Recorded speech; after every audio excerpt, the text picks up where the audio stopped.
ಪುತ್ತೂರಿನ ದರ್ಬೆ ಬೈಪಾಸ್ ಬಳಿ ನಿನ್ನೆ ಭೀಕರ ರಸ್ತೆ ಅಪಘಾತವೊಂದು ನಡೆದಿದ್ದು ಸ್ಥಳದಲ್ಲಿ 8 ವರ್ಷದ ಮಗು ಮೃತಪಟ್ಟಿದೆ.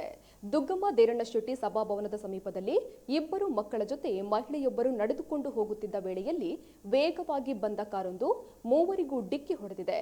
ಪರಿಣಾಮವಾಗಿ 8 ವರ್ಷದ ಮಗು ಸ್ಥಳದಲ್ಲೇ ಮೃತಪಟ್ಟಿದ್ದು ಮಹಿಳೆ ಹಾಗೂ ಇನ್ನೋರ್ವ ಬಾಲಕಿಗೆ ಗಂಭೀರ ಗಾಯಗಳಾಗಿದೆ. ತಕ್ಷಣವೇ ಸ್ಥಳೀಯರು ಇವರನ್ನ ಖಾಸಗಿ ಆಸ್ಪತ್ರೆಗೆ ದಾಖಲಿಸಿದ್ರು. ಆದರೆ ಇಂದು ಮಹಿಳೆಯು ಚಿಕಿತ್ಸೆಗೆ ಸ್ಪಂದಿಸದೆ ಸಾವನ್ನಪ್ಪಿದ್ದಾರೆ.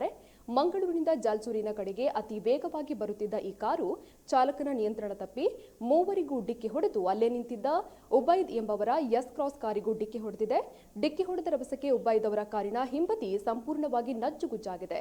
ಇನ್ನು ಘಟನೆಯಲ್ಲಿ ಮೃತಪಟ್ಟ ಮಹಿಳೆ ದರ್ಬೆಯಲ್ಲಿ ವಾಸವಿರುವ ಅಚ್ಯುತ ಶೆಟ್ಟಿ ಎಂಬವರ ಪತ್ನಿ ಗೀತಾ ಎಂದು ತಿಳಿದು ಬಂದಿದೆ.